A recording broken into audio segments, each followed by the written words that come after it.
first shove came out of nowhere. "Ma'am, you've been standing here too long. Move along. We don't want trouble." The voice was sharp, arrogant, laced with the type of authority that never expected resistance. The woman did not flinch. She simply blinked, her face calm, too calm. The sidewalk of Harlem, 125th Street, bustled with a rising tide of heat, traffic horns, and restless crowds.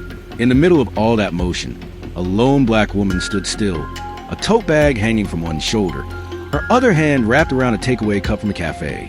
People passed. People stared. And yet she remained. To the officers, this was a crime. Standing. A second officer walked up, smirk on his face. "Loitering, huh? You can't just stand here. We'll remove you if we have to." Her breathing remained steady. A moment later, the officer's hands were on her arms. A gasp went through the street. Someone said quietly, "Oh no, they have no idea who she is." Her head slowly turned, and then she spoke one sentence. A sentence that would ruin careers, destroy reputations, and flip public power upside down. But not yet. Not before the world saw how far arrogance could fall. Hello everyone. Before we begin today's video, we want to thank you for your support, love, and kindness. We wouldn't have come this far without you. Subscribing is one of the best ways you can help us. It's quick, free, and allows us to continue to bring you great content. Your support means everything. Let's keep this channel growing collectively. Where are you watching from? Drop your city and country in the comments below. Thank you very much. Now, let's get back to the story. Her name was Dr. Olivia Morgan, age 45, tall, calm posture, dressed in a long charcoal coat, neat slacks, and low heels. Minimal makeup, natural hair swept back professionally.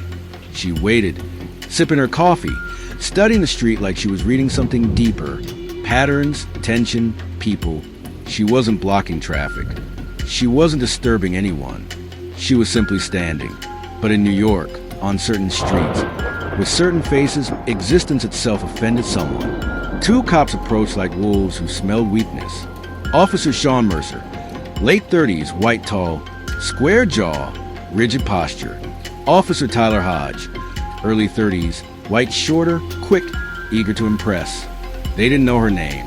They didn't care. They saw only a black woman who didn't do what she was told. In their minds, that was enough. Mercer stepped closer. "Ma'am, are you hearing me? Move along. You can't be standing here." She didn't move, but her eyes lifted slowly. "I'm waiting for someone." "That's not a reason," Hodge snapped. "This is loitering. We've told you twice." Street energy shifted. People sensed a storm. A fruit seller nearby muttered, "Why they always on somebody? She ain't bothering nobody." A teen holding a basketball whispered to his friend, "Watch! This is gonna get bad." Dr. Olivia Morgan remained composed. Her voice was soft, steady. "I am not violating any law. I'm standing on a public sidewalk." Hodge smirked. "Oh, we decide what's violating the law." That sentence was the first mistake. The next one would ruin him forever. A bus hissed to a stop. The corner filled with noise, shoes scuffing, doors slamming, music from a speaker on a bicycle. Yet, the tension had its own silence. A woman pushing a stroller hesitated, watching. A man in a suit slowed down, eyes narrowing. Bystanders felt injustice before they fully saw it. Mercer stepped closer again. "ID." "No." Olivia didn't raise her voice. It was almost gentle. Mercer's jaw tightened. "Then we have a problem." "No," she corrected him. "You have a problem." He grabbed her wrist. A collective gasp rippled. A woman cried, "Oh my God!" "Leave her alone." Olivia didn't pull away. She didn't fight. She simply looked at him with a quiet warning. "You just made a very serious mistake." He scoffed. "What are you gonna do? Complain?" Her lips barely moved. "You don't know who I am." And truly, they didn't. They pushed her toward the wall of a bodega. People crowded, phones raised, though the story would have no viral video. That rule was gone. But in the moment, the witnesses mattered. Mercer barked, "You're under investigation for loitering. Keep your hands where we can see them." She didn't struggle. She didn't protest. Olivia simply said, "I will not resist, but what you are doing is illegal." Hodge sneered. We'll decide that. He made a show of it. This was a performance, a display of dominance. But the crowd wasn't buying tickets. An elderly man shook his head. This ain't right. She ain't doing nothing. Someone whispered. She looks like somebody important. She did. Dignity has weight. Presence has gravity. Some people stand in the world as if they cannot be erased. Olivia Morgan was one of them. Across the street, a young girl sprinted through traffic. Mom. Her name was Alice Morgan, age 16, athletic, school backpack still hanging off one shoulder. She had the urgency of someone who knew that the world could change in a second. She reached the sidewalk, breathless. Mom, what's happening? Why are they... Mercer shoved a hand toward her. Back off. This is police business. Alice flinched. Olivia spoke quietly to her child. It's all right. Stand back. Stay calm. Alice's eyes were bright with tears. But they're hurting you. Olivia's voice remained steady. They don't know what they're doing yet. That word, yet, landed heavy. A businessman whispered. She's someone. Look at how she talks. Look at how she stands. The officers didn't hear any of that. They were too busy humiliating themselves. Behind Alice, running from the subway exit, came a boy, tall, 18, wearing a Letterman jacket. This was Jordan Morgan, Olivia's son. He sprinted up, chest heaving, eyes burning. What the hell are you doing to my mother? Hodge spun. Watch your language or you'll join her. Jordan stepped forward, fist tightening. Mercer pointed a finger. You raise a hand, we take you down too. Olivia's voice cut through the air. Jordan, stop. Do not touch them. Her tone was iron. He froze. The crowd saw the power dynamic. She was calm. They were cracking. A teenage girl whispered to her friend. She's controlling them, without even trying. That was the first sign that everything would flip. Mercer radioed in, loud on purpose. We've got a resistant suspect, possibly disorderly. Send backup. People in the street booed. You lying. She ain't did nothing. A delivery cyclist shouted. Leave her alone. But Mercer puffed his chest out more. Authority loved performance.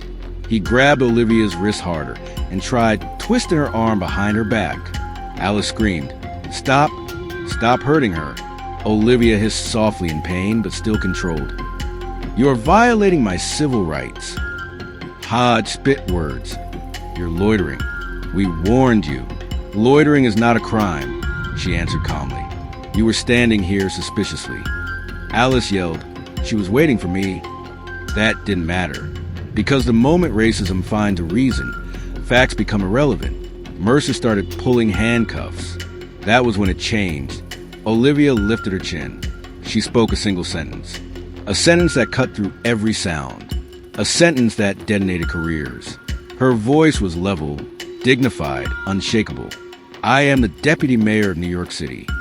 Silence. Dead, absolute silence. Phones dropped. Eyes widened. Mercer blinked like a man waking from a nightmare. What did you just say? She repeated slowly. I am the deputy mayor. Jordan added clear loud. She's Dr. Olivia Morgan, deputy mayor, Harvard, Columbia Law, appointed last year. A woman in the crowd gasped. Oh my God. A man whispered. They're done. Those cops are done. Mercer's hand fell from her wrist. Hodge took 2 steps back, face pale. Olivia looked at them with hard, steady eyes. I told you, you made a serious mistake. The street held its breath. Then she spoke again. I will not be filing a complaint. Mercer exhaled in relief. But, she continued, you will not be keeping your badges. Within minutes, an unmarked black SUV rolled into the street.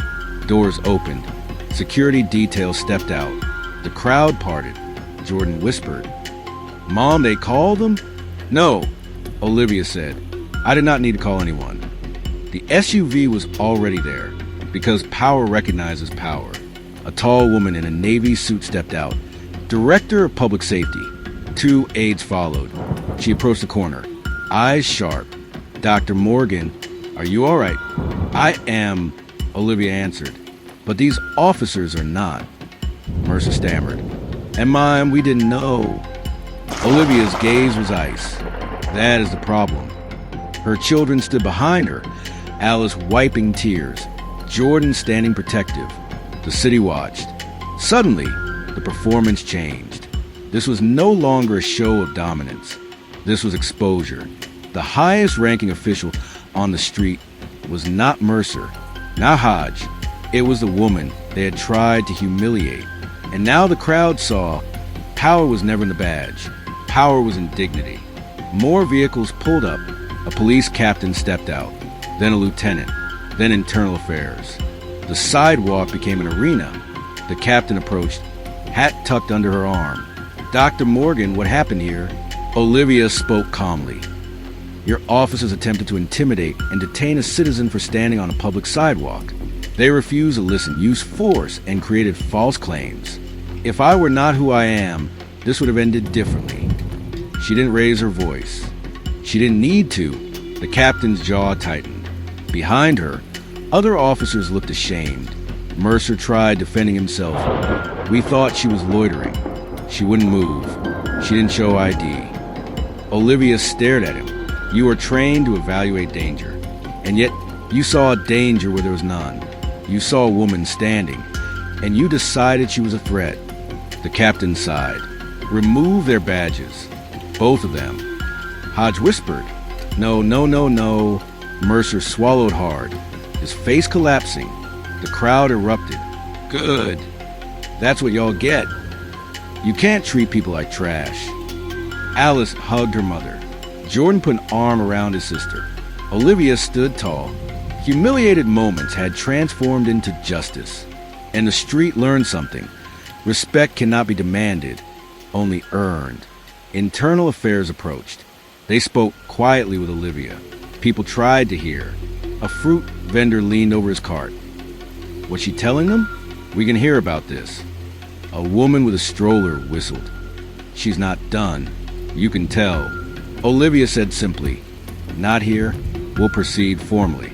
The captain stepped forward. "My deepest apologies, Dr. Morgan. Whatever you need."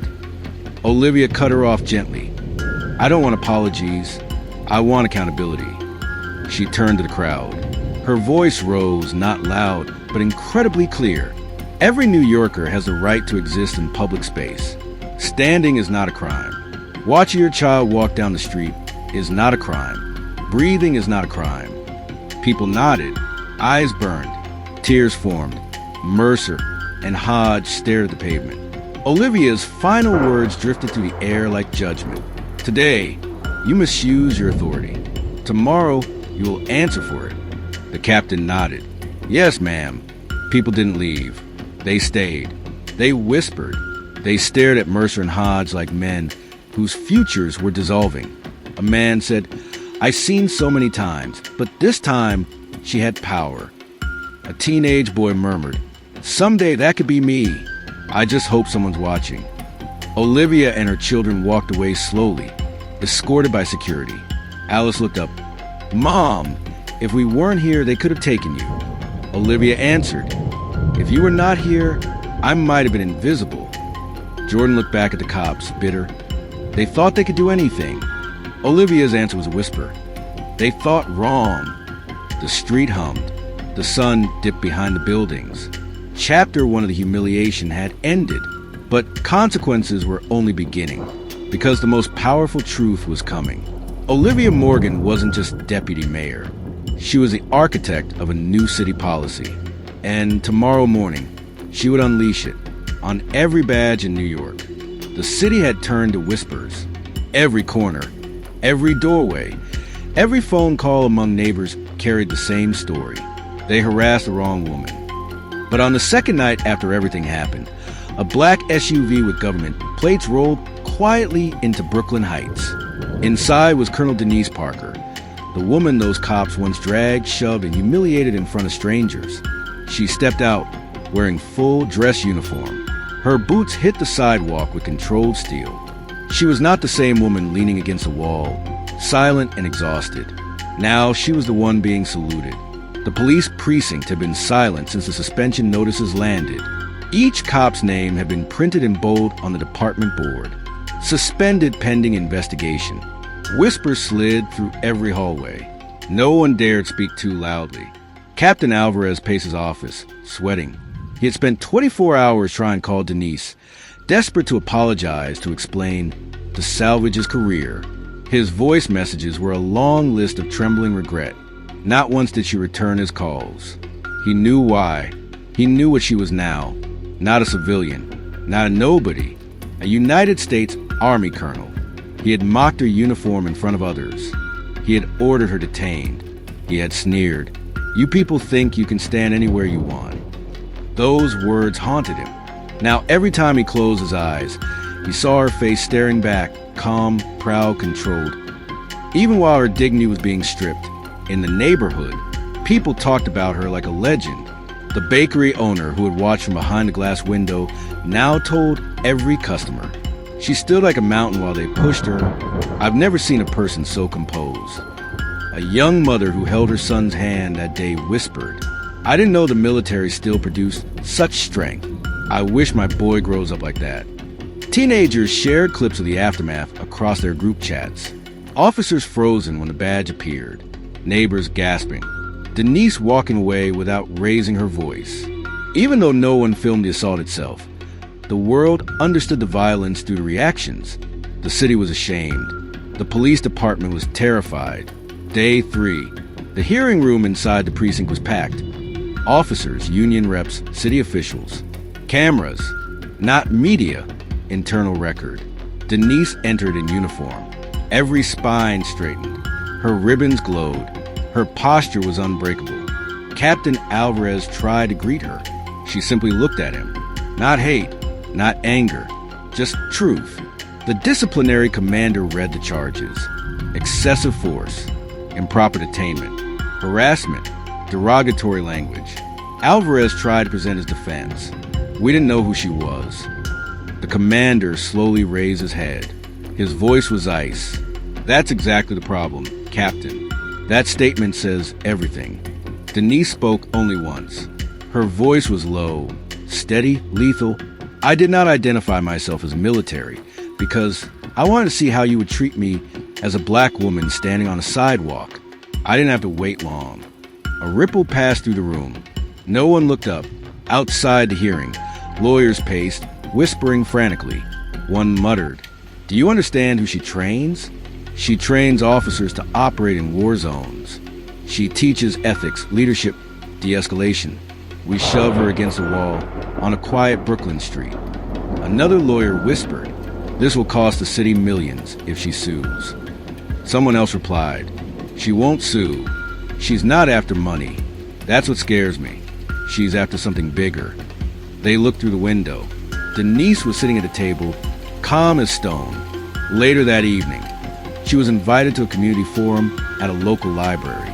The room overflowed with neighbors. Folding chairs were not enough. People stood along walls. An elderly man raised his hand. Why didn't you fight them?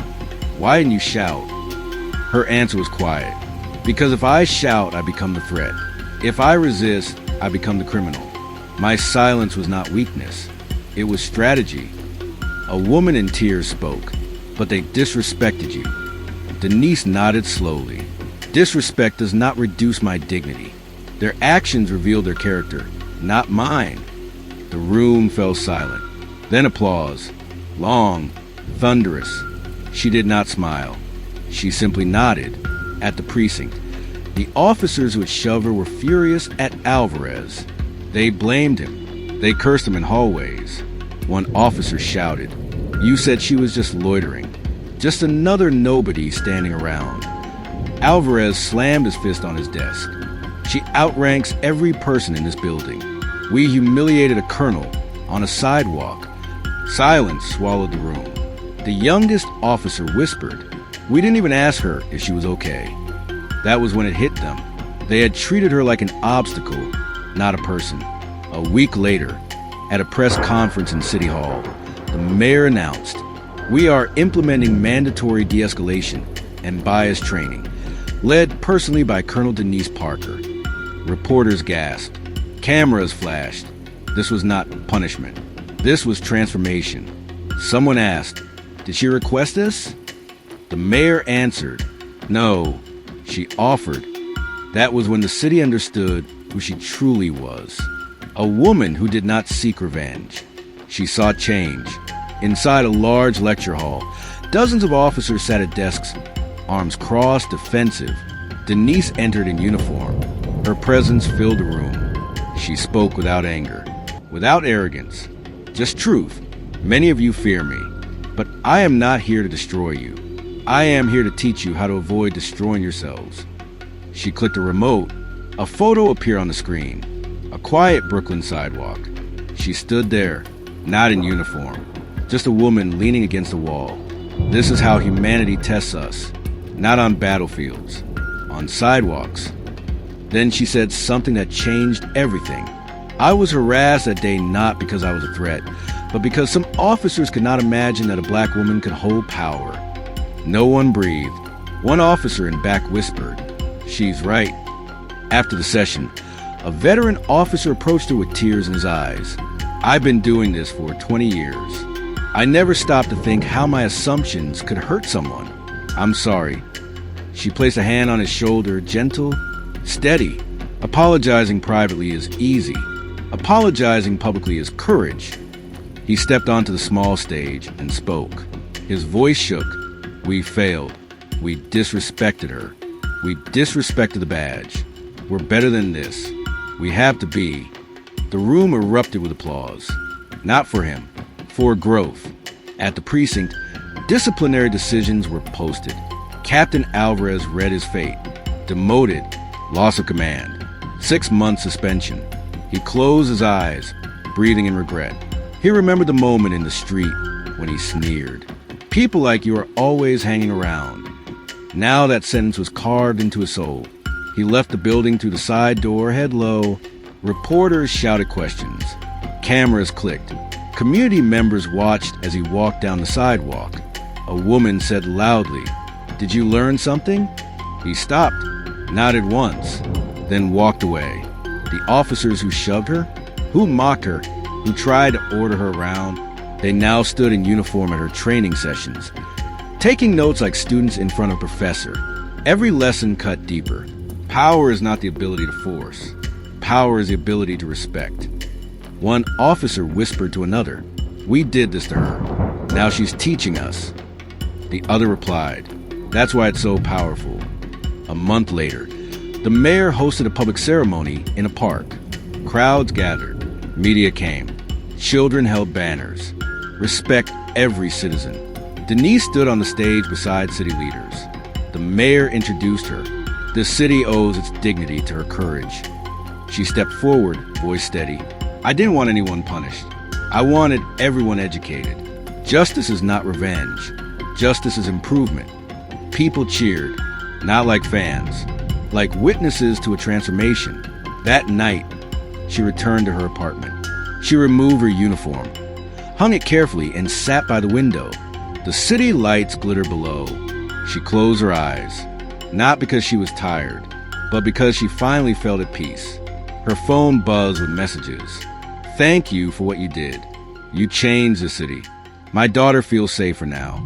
You showed us what grace looks like." She didn't reply. She didn't have to. She had done her work. Dignity cannot be taken from you. It can only be revealed. A uniform does not make a person powerful. Character does. Those who mock her thought they were strong because they held authority. But true strength is revealed when power meets restraint, when anger meets wisdom, when humiliation meets grace. She proved something rare. The world will eventually bow to dignity. Weeks later, an officer knocked at her door. Nervous, ashamed, he whispered, "Colonel, can you teach my son what you taught us?" She smiled softly. "Bring him in. It starts at home."